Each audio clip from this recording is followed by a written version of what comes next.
You probably have a pretty good notion by now of what dopamine detox is going to be like. Plan a day where you won't do anything that'll get your brain working too hard. Now is the time to quit oversaturating your brain with dopamine and give your dopamine receptors a chance to rest and repair.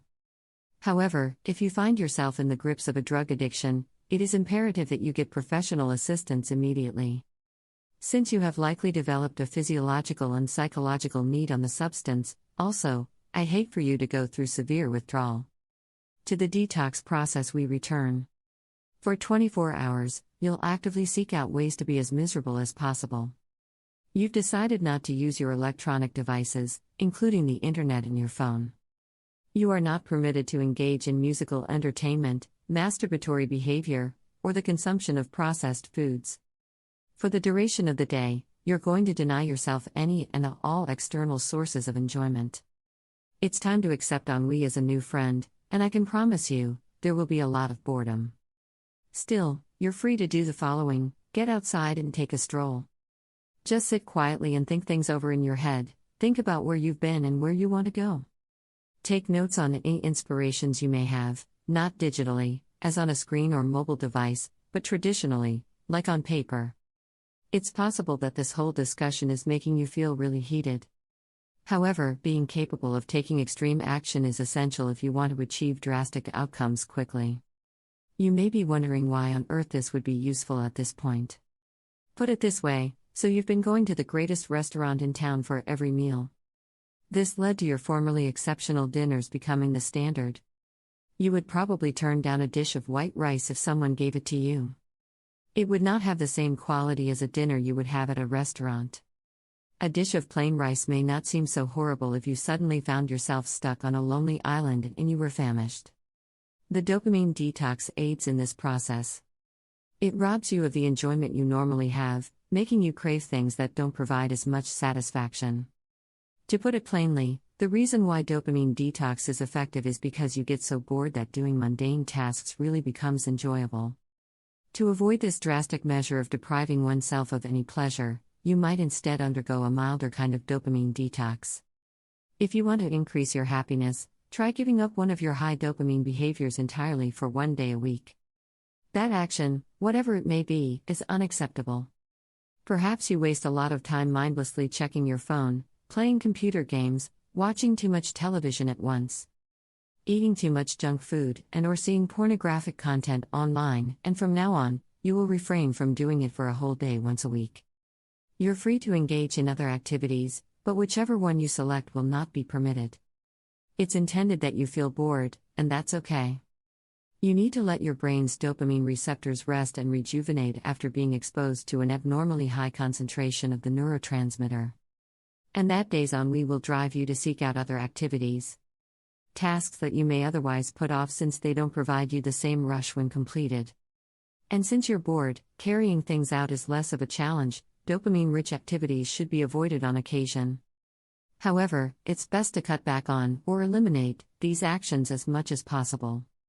The goal should be to increase the flow of dopamine toward those activities that will genuinely improve your life. What's more, I discovered that engaging in high dopamine activities in the moment might motivate you to keep doing the things that would yield the most positive outcomes in the long run. In other words, you may use your enhanced dopamine activity to motivate you to persist through challenging tasks. I also conduct myself in this manner. All the tasks that require effort and produce little reward, low dopamine, are recorded. Things like organizing my place, playing the piano, reading, working out, making films, etc. Once I've accomplished my daily job goals, I engage in a high dopamine activity as a reward for my hard work. At the end of the day, and after, are the two most important terms here. I can't expect to get motivated to accomplish the low dopamine task if I first engage in the high dopamine activity. For some reason, I just won't have the drive. So, I always tackle the tough stuff first, and then reward myself with fun, high dopamine pursuits. Here's a case in point. After an hour of low dopamine labor, I give myself 15 minutes of high dopamine activity as a treat. That translates to around 2 hours of high dopamine behavior for every 8 hours of low dopamine. Yes, these are my own calculations, change them around until they suit you perfectly. However, if your addiction is harmful to your health, you should avoid rewarding it in any way. Choose a less harmful incentive instead, that you believe is still worth your time and energy. My secret pastime is surfing the web, in case you were wondering. I can waste a lot of time there just wandering around aimlessly. That's why I've set up this procedure. Why? To keep my dependency under check. Even with this setup, though, I still schedule days in which I won't engage in anything that requires a lot of dopamine. In closing this video, I'd want to emphasize that it is feasible to make challenging tasks feel less so. However, if your brain is constantly exposed to high levels of dopamine, you won't feel as motivated to focus on tasks that don't provide the same rush. Because of the high levels of dopamine they produce, activities like using a computer or smartphone should be limited. You won't regret it, trust me on this. If you're having trouble staying motivated, a dopamine detox is something you should look into right now. Reduce your exposure to the excessive quantities of dopamine, or remove yourself from the situation entirely. In other words, you won't be able to sustain your interest in mundane, low dopamine activities unless you increase your dopamine levels. In a way, we're all addicted to dopamine. And that's great news since the neurotransmitter dopamine drives us to succeed in our endeavors and grow as individuals.